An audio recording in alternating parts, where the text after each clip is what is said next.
Stop turning cops into monsters. Stop turning cops into monsters. Stop it. This your boy, music artist Stone Thug, and I want to say stop turning cops into monsters. We just had that Massey case settled, and the cop was found guilty, and guilty he was. And that cop was what you call a bad cop. That cop was a monster, but he was turned into a monster. And I don't believe, and I know a lot of you guys don't believe, that all cops are monsters. Unfortunately, we got a lot of monster cops.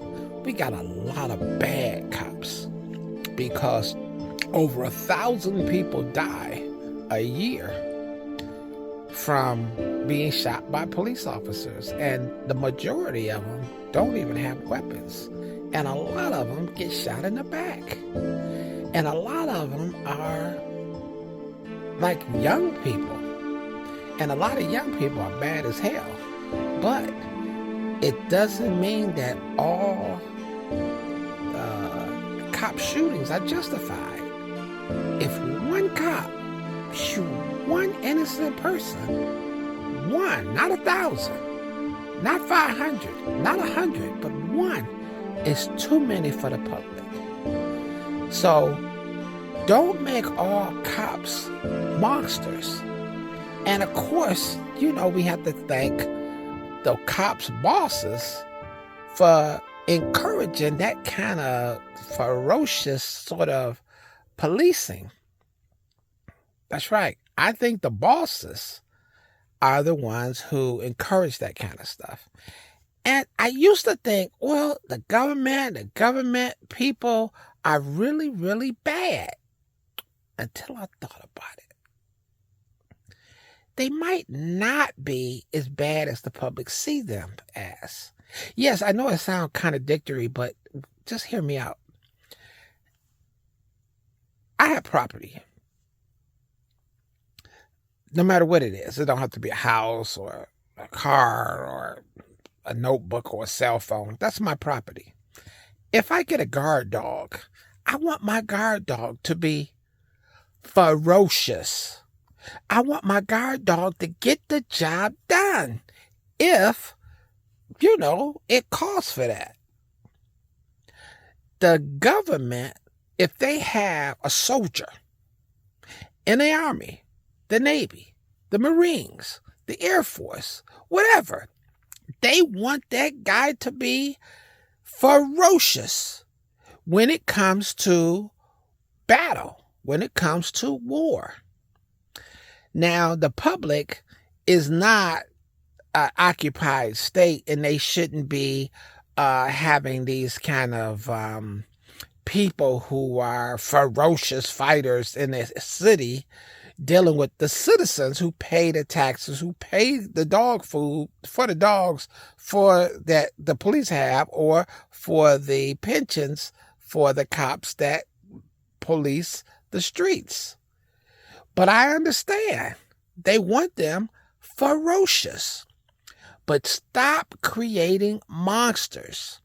It's the duty of the state, the duty of the executive branch. It's the duty of the captains, commanders, to monitor and make sure that you got good cops, that you have good people working. Yes, they may be able to break loose and get ferocious if they ever have a war breakout. But we are not at war. And you are not at war with the public. So stop creating monsters. Thank God for good cops. Thank God for good administrators. Thank God for good government oversight. But we need more cops like the cop that said, Let me get the kit to stop her bleeding, to help her. And less cops like, forget it, she's gone, she's done for. Good cop, bad cop. Stop creating monsters. Cops are not monsters. Peace. That's your boy and music artist, Stone Thug. Remember, I'm Stone Thug, and you're not. All right, peace. Everybody have a good end of the year and a better new year, because the new year is coming. We need better times, better policing, and we need better citizenship too. Stop giving cops a hard time and stop being disrespectful. A lot of times we tend to, because of what we see on the internet, because of what happened in our families, family members, we tend to be a little rough on police officers. And some of them you need to be rough on because you pay their salaries. But give them a chance. Give them a chance. Remember, innocent until proven guilty. That goes for them, but it goes for us too. All right, peace.